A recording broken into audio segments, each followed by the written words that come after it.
Those teens you talked about yesterday racing another car between 80 and 100 miles an hour right before that deadly crash you talked about. And folks who live and work here say this stretch of Broadway is notorious for racing and speeding.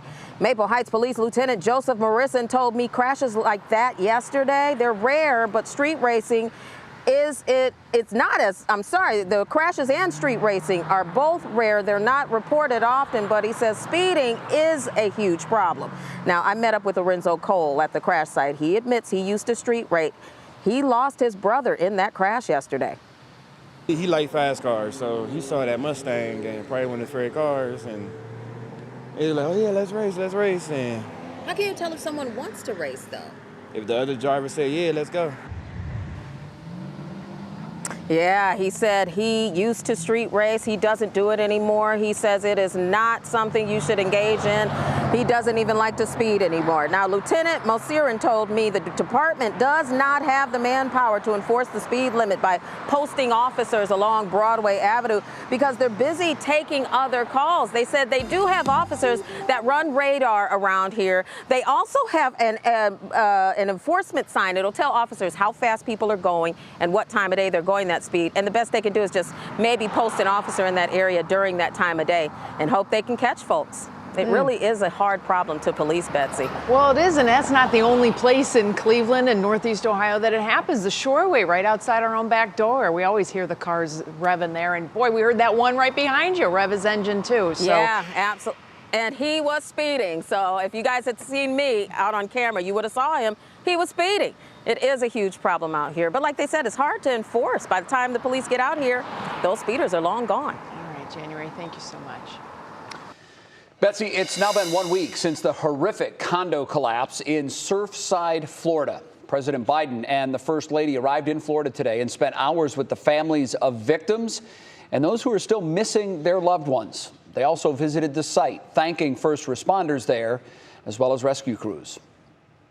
That old expression, God made man, then he made a few firefighters. They're remarkable, remarkable people.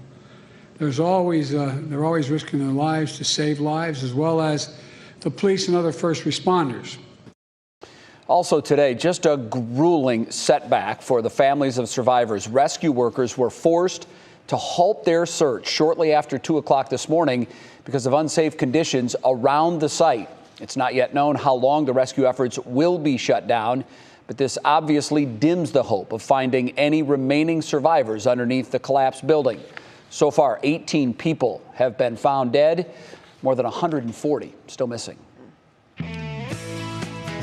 Meanwhile, here in Cleveland, despite less traffic on the roads last year, there was still an alarming number of crashes on highways, especially in work zones. In 2020, there were more than 4,500 crashes in work zones, killing 18 people and causing serious injuries to nearly 100 others. Today, those that have been involved in work zone crashes are asking people to slow down and please pay attention. Scary day that I kind of replayed in my head quite a few times. Working on the side of the road, repairing a part of a street.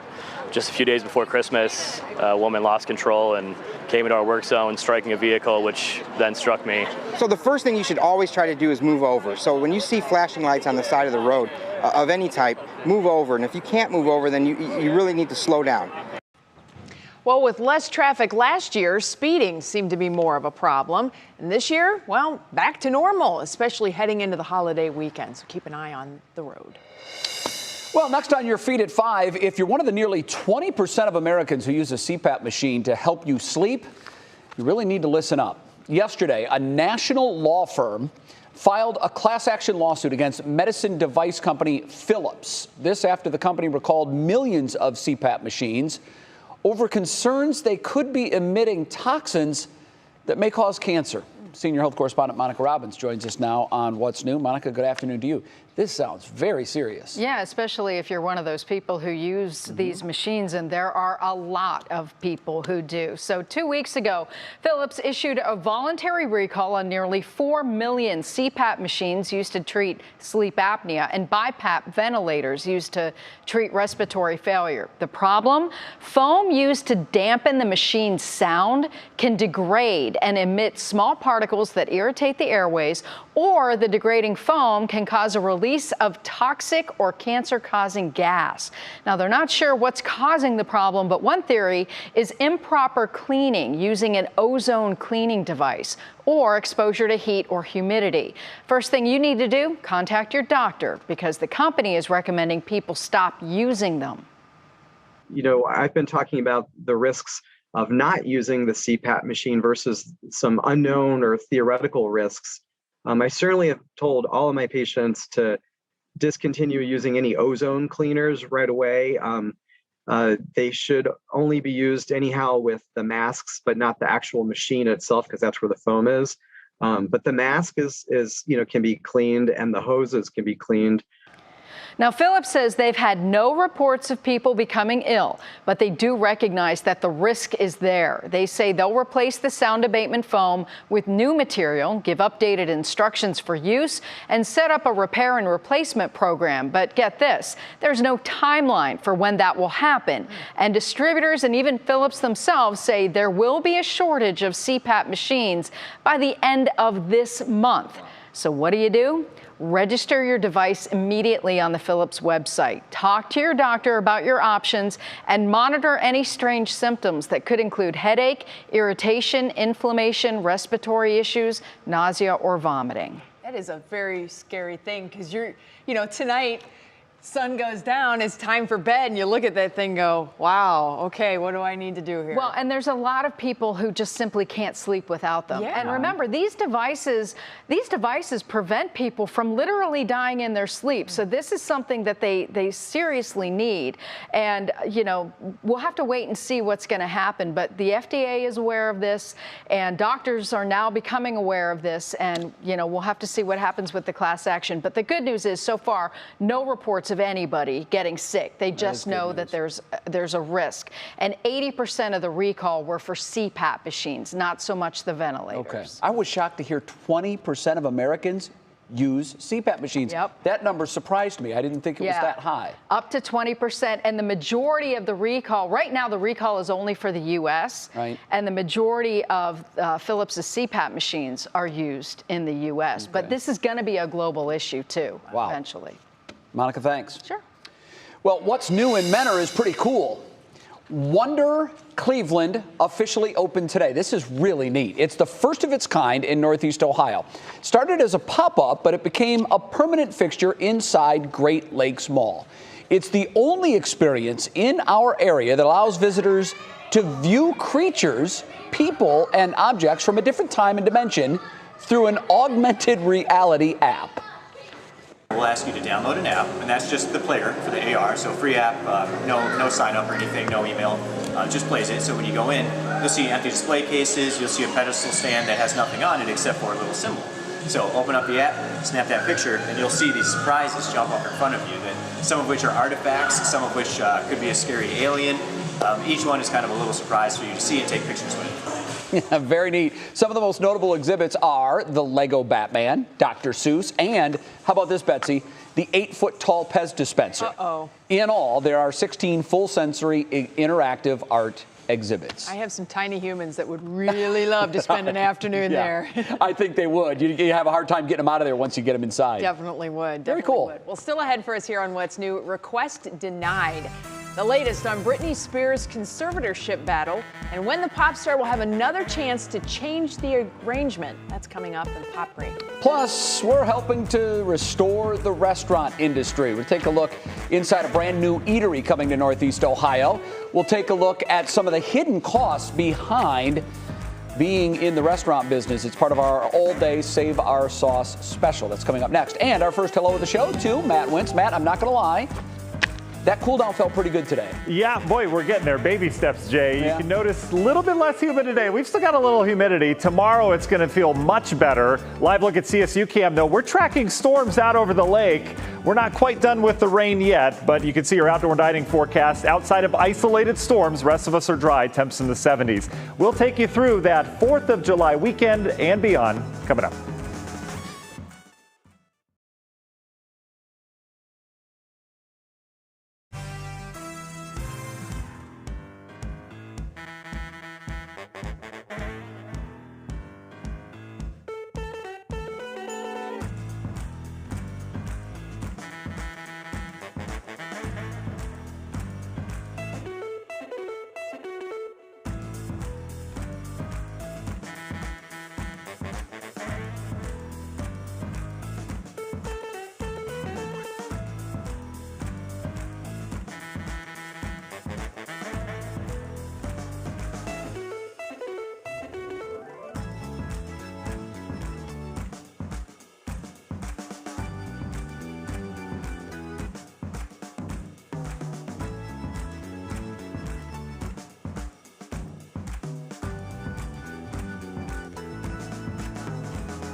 You've seen our Save Our Sauce features every day here at 5, listing restaurants that so badly want your business.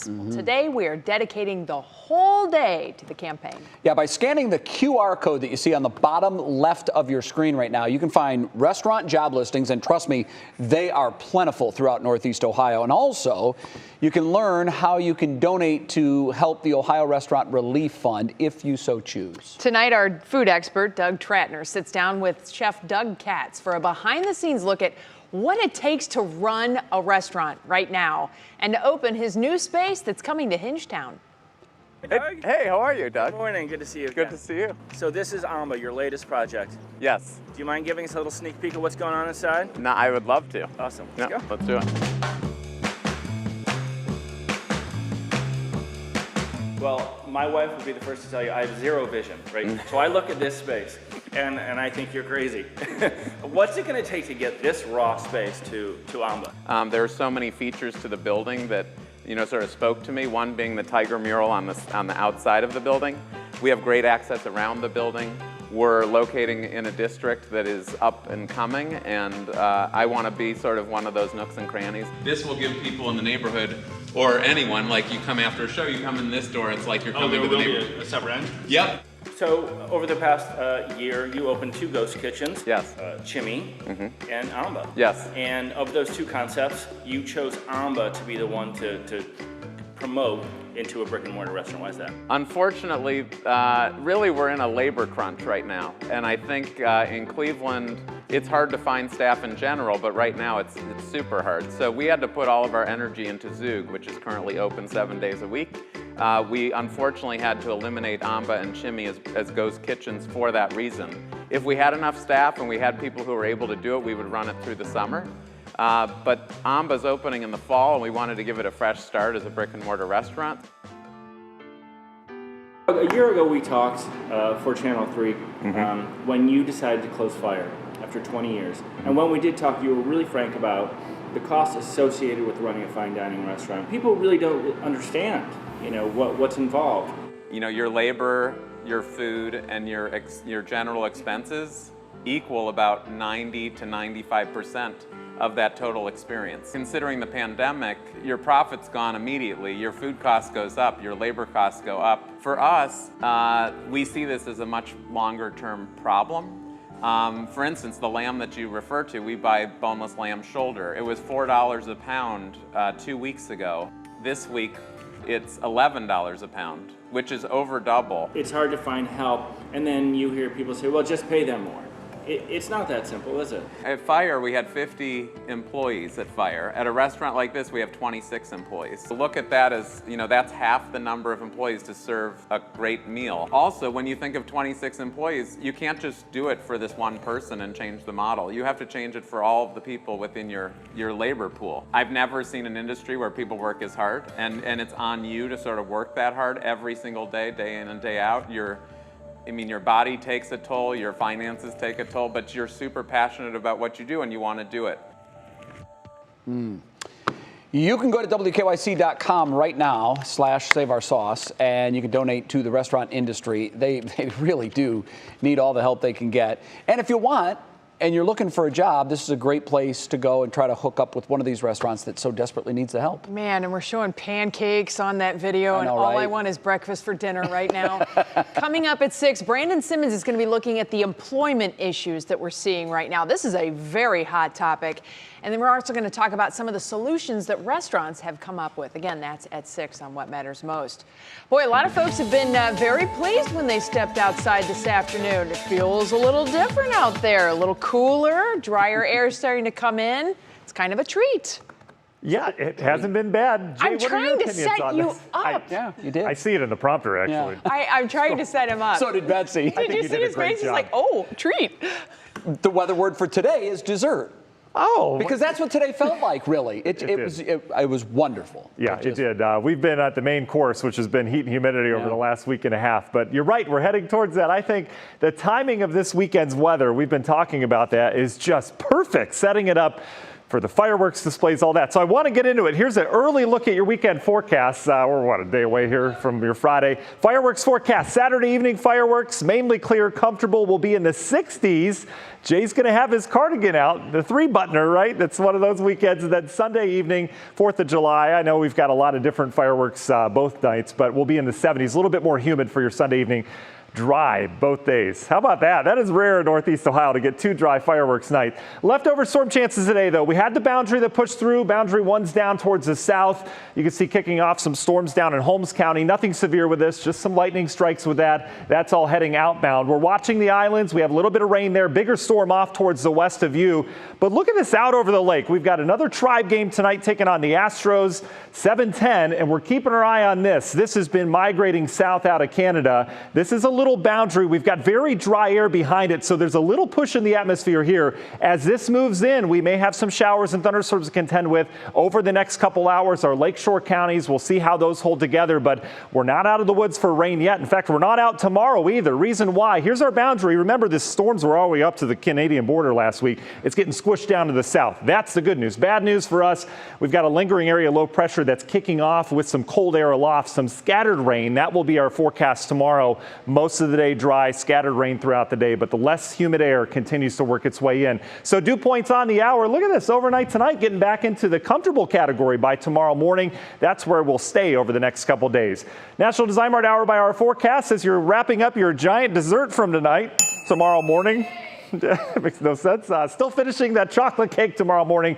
Maybe some isolated showers, most of us in the sunshine. This is what the radar is going to look like tomorrow. Just popcorn showers. It'll rain. It'll be sunny the next minute. Most of us should stay dry. We'll dry things up as we get into the weekend. Muggy meter doesn't stay less humid for long. We're back to the humidity as we get on into next week. Union Home Mortgage 7-day forecast. 72 tomorrow. That's it with those spotty showers. Beautiful Saturday. Beautiful Sunday. Next week, shower and thunderstorm chances will dance around here. Temperatures back up to July-like levels. Jay, eat that chocolate cake tonight. All right, yeah, I will. You made me hungry for chocolate cake is what you did. Teaser trailer released. Next on What's New, the magical first look at Disney's Cinderella coming to life in a new remake on Amazon Prime Video. That's coming up in Pub Break. Plus, showing off cooking skills in space. The culinary creation from one astronaut. That's coming up in our Worth the Watch. Interesting.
Earlier today, Princes William and Harry set their differences aside to unveil a statue of their late mother. We studied this video very carefully. We just can't tell what's going on between these two. Today would have been her 60th birthday. Prince Charles nor neither of William and Harry's wives attended the event. The statue will be kept at Princess Diana's former residence at Kensington Palace. Now, here's Kiara Cotton with the rest of today's Pop Break. We begin today with new developments in Britney Spears' conservatorship case. Yesterday, the judge denied the 39-year-old singer's November request to have her father, Jamie, immediately removed as her co-conservator. While this move comes just a week after the pop star delivered a powerful testimony in court, the two instances are not directly related. The testimony was not taken into consideration because Spears' attorney has not yet filed the necessary petitions to end the conservatorship. Britney Spears' next hearing is scheduled for July 14th. And a change is coming to daytime television. Meghan McCain announced this morning that she is leaving her role as the co-host of The View. While explaining that this wasn't an easy decision, the new mom says that the pandemic forced her to look at her life and that she realized she wants to spend more time with her husband and daughter in Washington, D.C. I just have this really wonderful life here that ultimately I felt like I didn't want to leave. McCain joined the show in 2017 and will remain on air through the end of July. And Camila Cabello is Cinderella. The official trailer for the Amazon Prime Video musical was released yesterday, bringing new life to the iconic character. The 30-second trailer shows Cinderella pursuing her dreams as a dressmaker and chatting with her fairy godmother, played by Billy Porter. Promoting the trailer on Twitter, Cabello wrote, "This is one of the most magical experiences of my life. I can't wait for you to see it." Do you want to go to that ball? Yes, I was just crying and singing about it like 2 minutes ago. The Cinderella movie will premiere on Amazon Prime Video September 13th. Fairy tales have been around for years, but it is so nice to see Cinderella evolve. She's more vocal. She's even an entrepreneur. What do you guys think? Modern woman. I love it. Right? Very cool. Modern fairy godmother. I mean, you know, it's a whole new twist on it. I love these new live action ones, especially when they kind of stay to the story. Yeah. It's a little bit different visual cue, but the story remains the same. Yeah, but it takes on a whole new life that children can really enjoy in a modern sense. And then you get to show them the old school one, and they're like, yeah. what? Yeah. I'm like, this was amazing 20 years ago. Be quiet. And they don't quite get it. My favorite is Brandy. Oh, very good. It's more than 20 years ago, Bats. Some of them. But Yeah. like I was Like showing like Cinderella. I Little thought we were Mermaid and No. stuff like that, which is another one that's going to be live action soon. And yeah, they Pretty fun. Can't wait. Yep. so antiquated. All right, thank you so much. Well, today's Worth the Watch comes from space. This is video of a crepe with strawberries and chocolate floating in the International Space Station.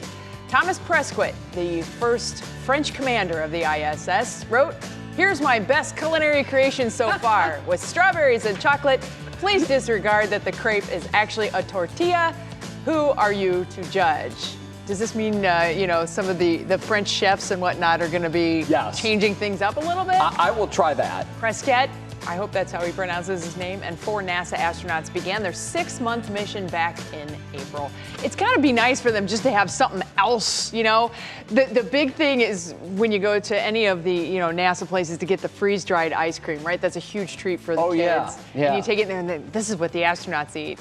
And then you show them this, and they're like, wow, they can do That's anything. cool. That's a neat dessert. All right, coming up in the next half hour of What's New, defending Baker Mayfield. Hear what an NFL analyst says about our Browns quarterback. You're going to love it. And what stirred the pot. You probably won't love that. Then Christmas tree concerns. Why some farmers are already worried about Christmas trees this year and how your celebrations could be impacted. We'll be right back.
And now, live from WKYC Studios, this is What's New.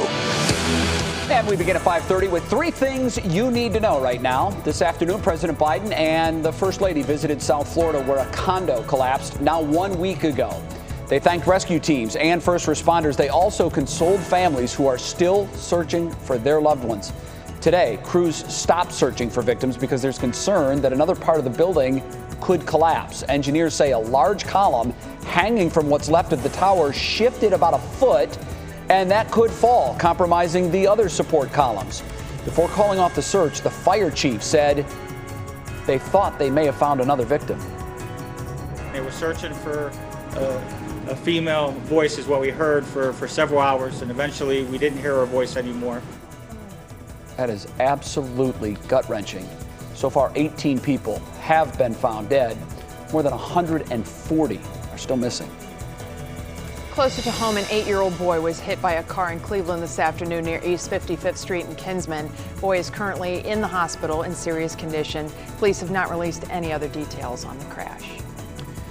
And number 3, this morning, Governor Mike DeWine signed the state's 2022-2023 budget bill into law. One of the big highlights includes an income tax cut for all Ohioans.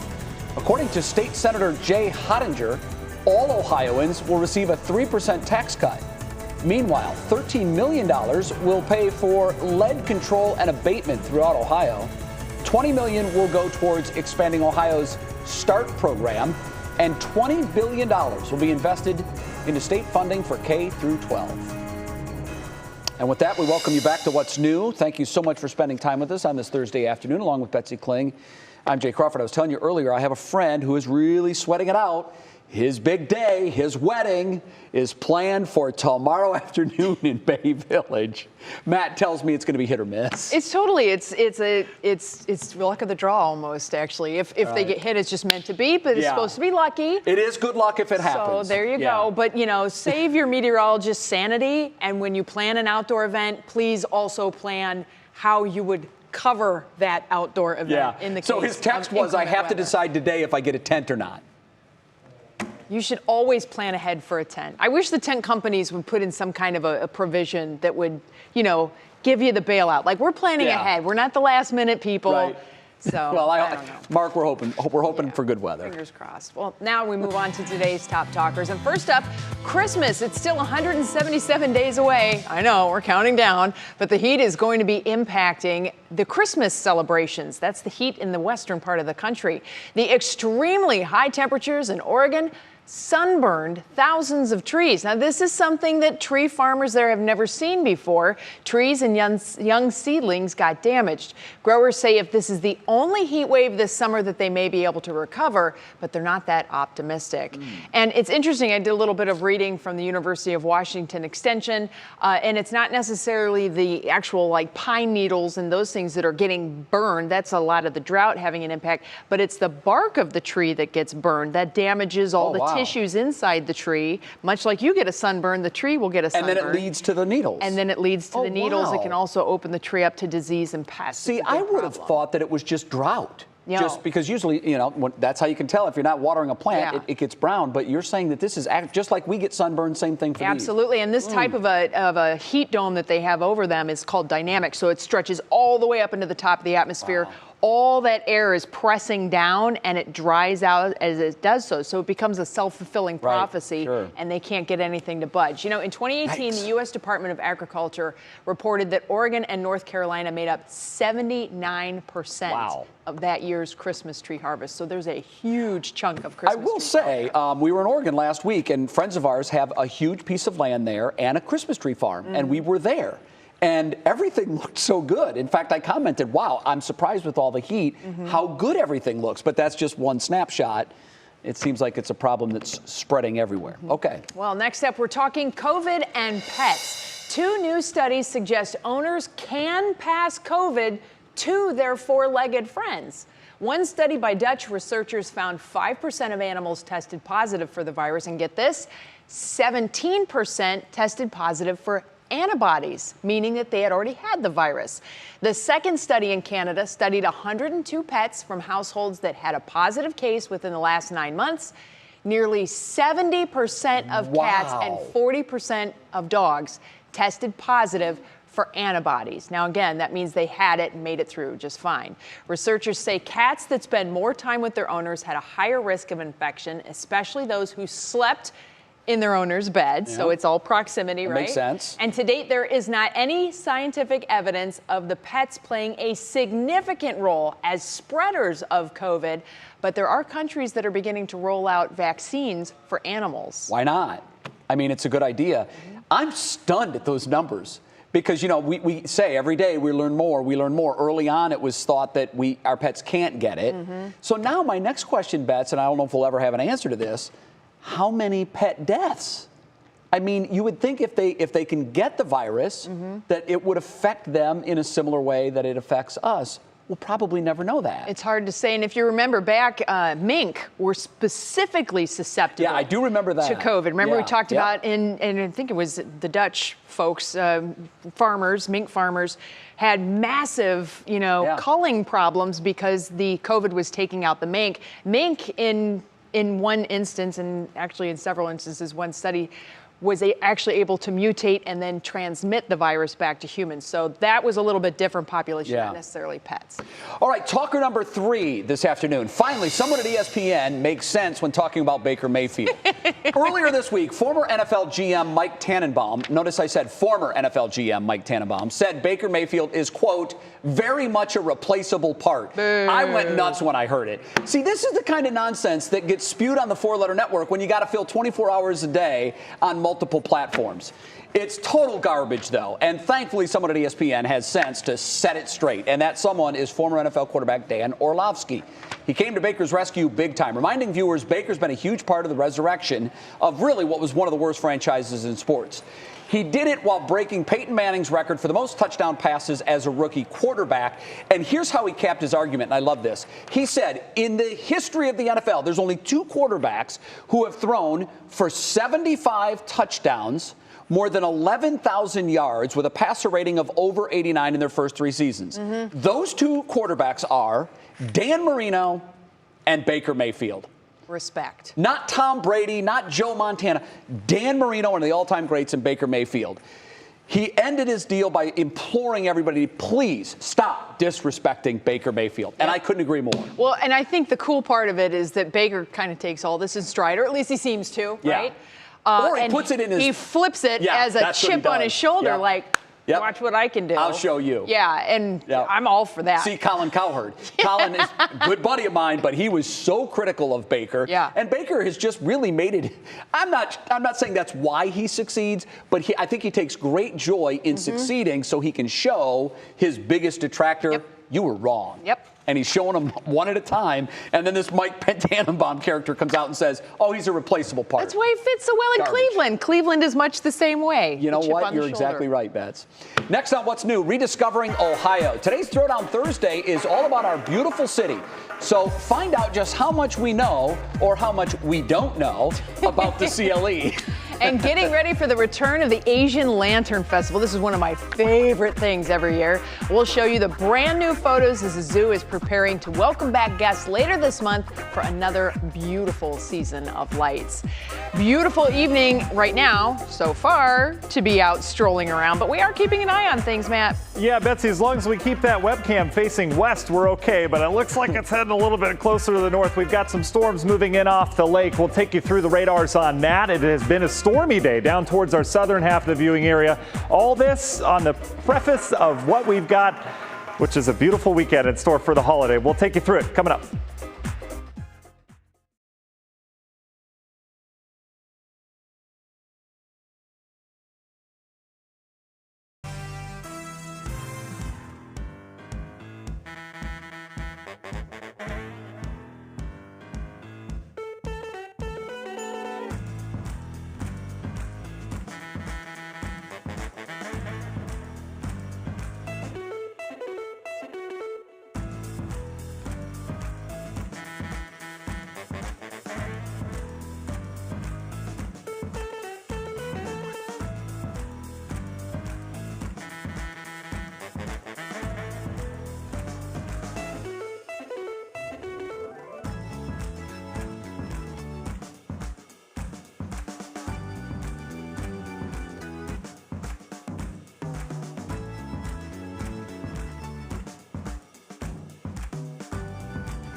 All right, Matt, we get to see the sun. We get to feel the lower humidity. We think, okay, everything's great. Smooth sailing, no problems. And then we look at the radar. Yeah, I think it's been, I was trying to decide, well, what's causing these storms out over the lake? And I think it's on the leading edge. It's almost like a second frontal boundary. It's coming in with a drier push of air. You get all sorts of uplift with these pushes. So, yeah, we'll get into the meteorology off to the side. We'll just give you the forecast. 70s right now. How about that? We were in the 70s yesterday. It wasn't quite as comfortable because we had the thicker humidity around. But notice dew points coming down. We were in the 70s yesterday. That's the real thick stuff. We're in the 60s now. That's the humid stuff. So we've still got some moisture out there. And just off towards the north, that little push I talked about coming in, that's got the 50-degree dew points behind it. And that's where we'll be tonight. If you're out late this evening, you'll notice it's even more comfortable tomorrow morning, tomorrow all day. We are stuck in the nice air. How about that? Round one went through earlier. That is now gone. We're watching this little push coming across the lake. Holmes County, you are now cleared out. Just some light rain just south of the Millersburg area, but off towards the north, kind of messy out over the lake. There's a lot of clouds from this. Nothing severe, but we're going to watch how this interplays with the land once it hits areas near Lorain, over towards Bay Village, Cleveland. Hopefully we get the rain out of the way now in Bay Village, Jay, for your friend's wedding, but you can see obviously going to impact that tribe start. We'll keep a close eye on that. Bigger picture, frontal boundary, shoving all this down to the south. This is what we deal with tomorrow, though. There's a little area of low pressure. You get some daytime heating with that cold air aloft. It bubbles up these showers. That's what we're going to have tomorrow. Not a washout by any means, something we'll have to keep an eye on, but less humid air continues to work in. This is what I was talking about. You see, this is water vapor. So this is some very dry air punching in. That's what's kicking up these storms. Hopefully we can get that through, but bigger picture look at the country and out towards the Atlantic. Look at the Atlantic, the intertropical convergence zone right now, pretty active right now for this time of year. In fact, there's a tropical storm. We mentioned this last night, tropical storm Elsa, cue the frozen jokes. But you can see organization not really there yet, but this is really moving fast for a tropical storm off towards the north and the east, around 29 miles per hour. That's a fast one. Winds right now at tropical storm strength. Where does this go from here, though? Caribbean, up towards Cuba, and then, up towards Florida as well. National Hurricane Center saying tropical storm right now, but we were going over the models. Some of the models taking this into hurricane status, so we'll have to keep an eye on that. Locally, though, National Design Mart hour by hour forecast. We lose the rain chances tonight, tomorrow, popcorn nature to those. Temperatures tomorrow struggling to get in the low 70s. That's some comfortable air around here. Fireworks forecast for both Saturday, Sunday evening, less humid, clear, beautiful, a little bit cooler Saturday night. Union Home Mortgage 7-day forecast. We're up into the 80s for their official 4th of July. The humidity will start to return. The next week we're talking heat, humidity, and daily storm chances. We know that very well around here. Jay? Yeah, we just came out of it. Okay, Matt, thank you very much. We appreciate it. Well, we have a special edition of Throwdown Thursday for you this week. Betsy and I took a trip to the Flats, East Bank, as part of our Rediscovering Ohio series recently. And Mike Polk Jr. joined us there to quiz us on all things Cleveland. Let's see who won. We're in the beautiful heart of downtown. Yay! Let's go ahead and do some Cleveland trivia. Your first question. The Terminal Tower has how many stories? A, 32, B, 42, C, 52. I believe that's Jay first. That was me. No, that was first. Betsy first. That was me. It was. I believe you. It was Betsy first. 52. And I'll continue. A, 32, B, 42, C, 52, D, 62. It is 42 stories. 42 is correct. The point goes to Mr. Crawford. Nicely done. Cleveland is home to the world's largest outdoor chandelier. How many crystals comprise that chandelier? 420, 4,200, 42,000. That was Jay. I'm going to go 4,200. That is correct. That's excellent It guess. was a total guess. Yeah. I thought he was going to ask us, where is it? I'm like, I got this one. It's not that easy. Really? Is that normally how easy it is when I'm not here? Which of the following Marvel movies was not at least partially shot in Cleveland? A, Captain America Winter Soldier. B, The Avengers. C, Iron Man 2. Or D, Spider-Man 3. That's I'm going to say Iron Man 2.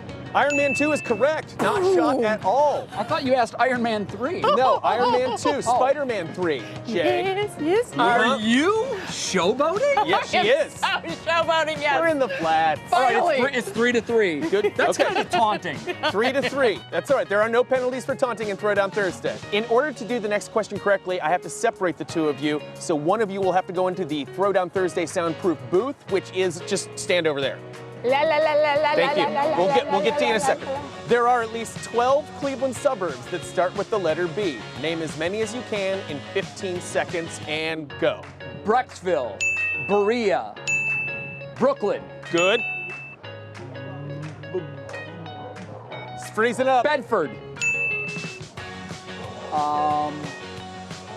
Wow. Trickier than you think. That's four. Four correct. Four Why correct. is that so hard? Now, Jay, you can stay for hers, I guess. Betsy, Okay. go. Bay Village, Bracknell, Brooklyn, Bedford, Brecksville, Broadview Heights, Brooklyn, Berea. You already beat me. Time, I think that's 8. Thinking about this, she's a weather person. Right. I have 7 different iconic Cleveland places. Put them in order, chronologically, in order of when they opened. And go. Total guess. And Betsy is correct. Thank you, thank you, thank you. How was your first Throwdown Thursday in the flats, you guys? So fun. Great. I love it. I hate it. Well, yeah, because it didn't go well in the end. But it's about the journey, Jay. And It is. You're right. You And know? I enjoyed it. Now, they did some editing there because it took you more than one try to get the. Yeah. That was really hard. It was hard. That was tough. So it was all pictures of iconic buildings in Cleveland, and it may not have been exactly the ones that you immediately think of. Right. It was hard. Hooples was in there, and the Severance Hall, and all these various things. And I made the mistake, and now when I watched it back, he punched when they opened. Yeah. I made the mistake of putting them in the order when I thought they were built. Yes. And that was a mistake. That was the That was a huge mistake. But by the way, how impressive was Betsy with the B suburbs? And I was mad I didn't get them all. But I you was know like, what? I'm freezing here. I didn't pick it up when we shot it, but when I watched it, I did. You were going through where they are on the weather I map. totally went through Cuyahoga County, and I'm like trying to figure my way around. That was really well done. Thank you. I don't mind losing when I'm that impressed. Thanks. But I didn't love the showboating. Didn't love that. Oh, well. Tune in to What's New tomorrow. We will be live in the flats for our Rediscovering series. Mike Polk Jr. reminds us all how to act in public again, and Sarah Shookman will show us what's new for visitors. It's definitely a little different if you haven't been downtown, Yeah, so it it's something to kind of keep in mind. All right, still ahead for us, we'll see what's clicking in Cleveland today, including some new billboards being posted around town. It's to promote people going vegan, where the 14 new ads will be located. Interesting. Okay. And ducks in distress. This is a great story. Healthcare hero comes to the rescue the moment a local nurse sprung into action for a different type of patient. You've got to see this story. It will make you feel good, I promise. It's our Show Us Something Good. It's coming up.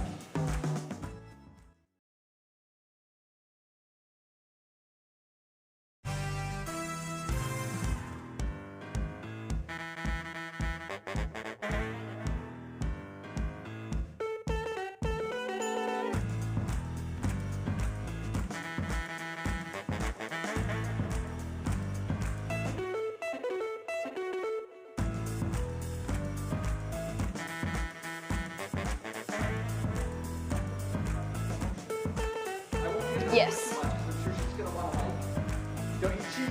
She wants to paint the picture. Really enjoyed that day.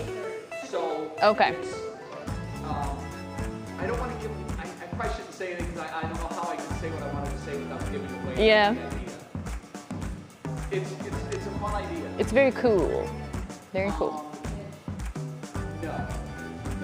It will just be a live pitch of what the promo is going to be, what her idea is. And I think the best part, the most beautiful part for me was how into it she was. Mm-hmm. You know, I mean, I know she's very passionate about her stuff, but she was.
right, time again to see what's clicking in Cleveland. For that, we bring in Stephanie Haney. Stephanie, what do you think? Do you think that that Bets was a little over the top with her taunting of me, or did I deserve that? I think she should have been flagged for unsportsmanlike conduct, but I support it entirely. I was so here for it. And that dress was a great dress, too. Yeah. All right, let's talk about a fun fact that I learned today, or an interesting fact anyway. Cleveland is apparently in the top 10 mid-sized cities for meat eating.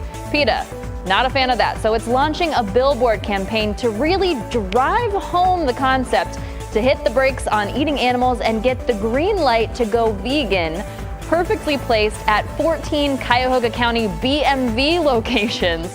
4 of them are in Cleveland at the addresses you see on your screens. If you want to check them out, take a screenshot. Now look, even if you're not an ethical vegan, you have to appreciate the puns here. That is good marketing, and people do have to go to the BMV, so these will get seen.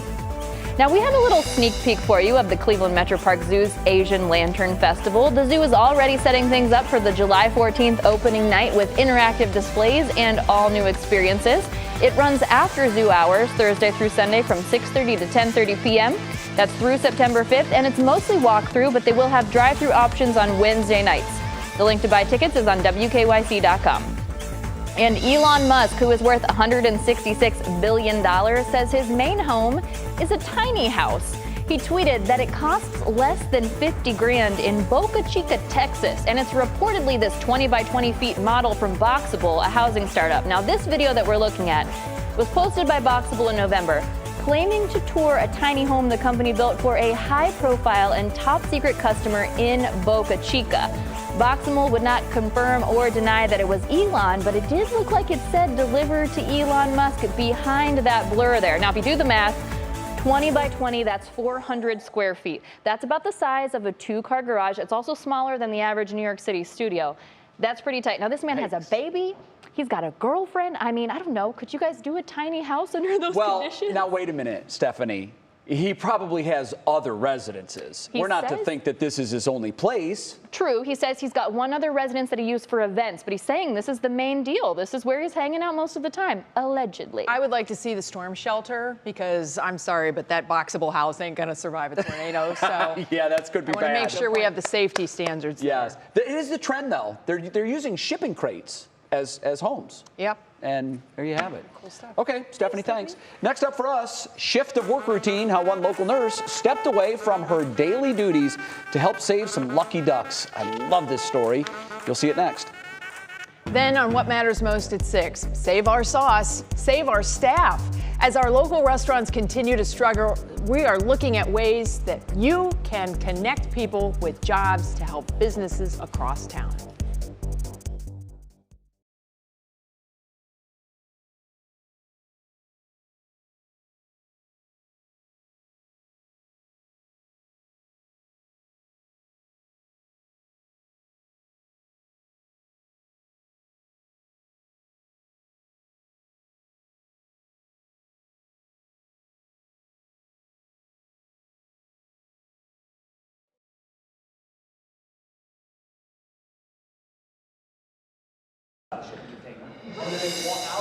Hey, David, how are you? I do. Testing 1, 2, 3, 4. How you been? I know, right? Pretty good. Pretty good. Could you do me a favor? Could you lower 2 a little bit for me so I can see the clock?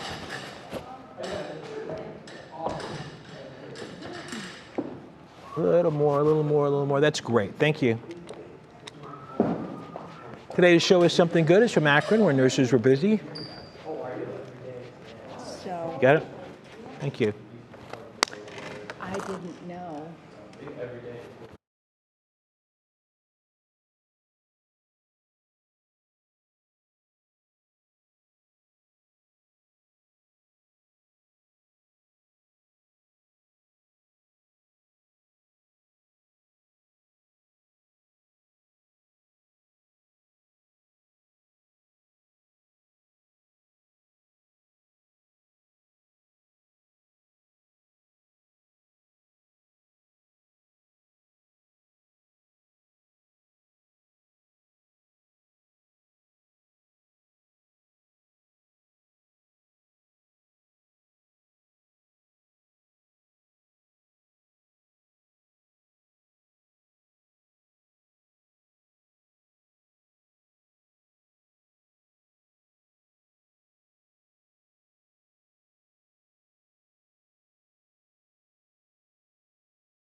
We wrap it up with today's Show Us Something Good. Comes from Akron, where nurses were busy saving a different kind of baby. Pediatric nurse Danielle Freeman noticed a mama duck in distress near a sewer grate on Tuesday. She looked inside and she saw 8 to 9 baby ducklings. A group of workers called the hospital's public safety department, Akron Fire and Animal Control, but Danielle worried that just too much time was passing. So she did what any superhero did. She hopped in the sewer and rescued those ducklings herself, moving them far away from the parking lot. That's awesome. How about that? That's what a hero looks like. We're out of time. Thank you so much for joining us. I hope you come back tomorrow at 5. What Matters Most with Russ starts right now.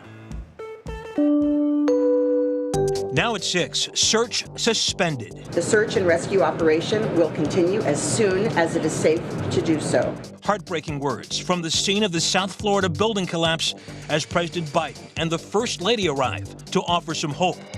Also, Indictment Day. The Trump Organization and its CFO face criminal charges. Prosecutors saying the former president's company took part in a 15-year tax fraud scheme. Roadway dangers. With the busy holiday weekend almost here, local police are pleading with drivers. Pay attention, move over, slow down. And save our sauce. Couldn't believe things were going to actually close. And in one night, I laid off 80+ employees. Local restaurants doing what it takes to get back on their feet while trying to attract new workers. Brandon Simmons shows us how they're doing it. From the WKYC studios, this is What Matters Most. And good evening. I'm Russ Mitchell. Laura is on assignment. We begin with news of a halt of all rescue efforts at the South Florida building collapse. Some headlines tonight. It has now been 1 week since the collapse. 18 deaths have been confirmed so far. 145 remain unaccounted for. Today, President Biden and the First Lady traveled to the site, meeting a short time ago with grieving families. NBC's Jay Gray has more now from Surfside, Florida. President Biden on the ground in South Florida. What you're doing here is incredible. Having to deal with the uncertainty and worrying about, the families. Thanking first responders and rescue teams who overnight were pulled from the mountain of rubble for the first time since the collapse. We were forced to halt operations on the collapse in the early hours of the morning due to structural concerns about the standing structure. Engineers on site say a large column hanging from what's left of the tower has shifted as much as 12 inches and has the potential to fall and compromise support columns. They've also seen shifts in the flooring and parts of the debris pile. The pause frustrating for crews today, acknowledging just after the collapse, they heard cries for help coming from the wreckage. And they were searching for a female voice is what we heard for several hours, and eventually we didn't hear her voice anymore. The whole nation is mourning with these families. They see it every day on television. They're going through hell. And those who survived the collapse, as well as those who are missing loved ones. The President and First Lady spending hours with the families of the victims and those still missing, bringing with